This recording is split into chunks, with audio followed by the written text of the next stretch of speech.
Boker Tov, we're discussing the famous halacha now when it comes to what happens if someone is in a scenario where people around him are speaking Lashon Hara and he has no choice, he can't leave.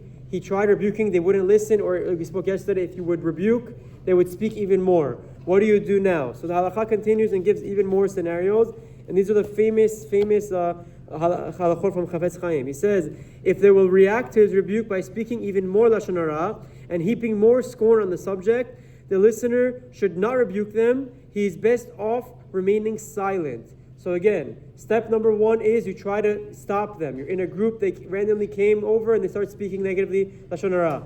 Ideally, you have to try stopping, getting them to stop, changing the topic, telling them it's not appropriate. If they won't listen, and you know for sure they won't listen, and if you try to, they'll react negatively, then it's better to remain quiet.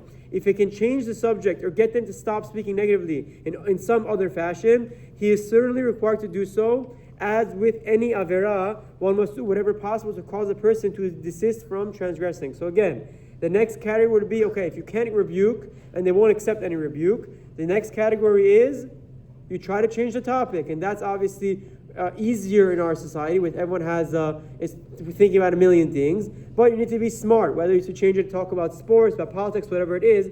But be mindful and try to get them to minimize in their Lashon Hara. If that still won't work, if he cannot take the above steps, but he can get up and leave the group, he is required to do so, says the Chafetz Chaim. This is the preferable course of action, and one should try very hard to do this for his benefit in this world and in the next world. The Chafetz Chaim adds on the bottom, based on Rabbeinu Yonah, he says, if it's very difficult to get up and leave, it's embarrassing, his family, his friends, whatever the excuse might be, the Chafetz Chaim adds that perhaps it would be okay to even lie. This is one of the scenarios where the Torah says, Midivar sheket tirchak, distance yourself, but it doesn't say asur. And he says, based on the Rabbeinu Yonah, that perhaps maybe you can lie and say, I have an appointment, I have a meeting, sorry, I have to go, to excuse yourself from the group who is speaking Lashon Hara. If he cannot leave, will I wrap up with this for today? But he can put his fingers in his ears so that he does not hear the forbidden speech. It is considered a great mitzvah. This is based on the famous Gemara,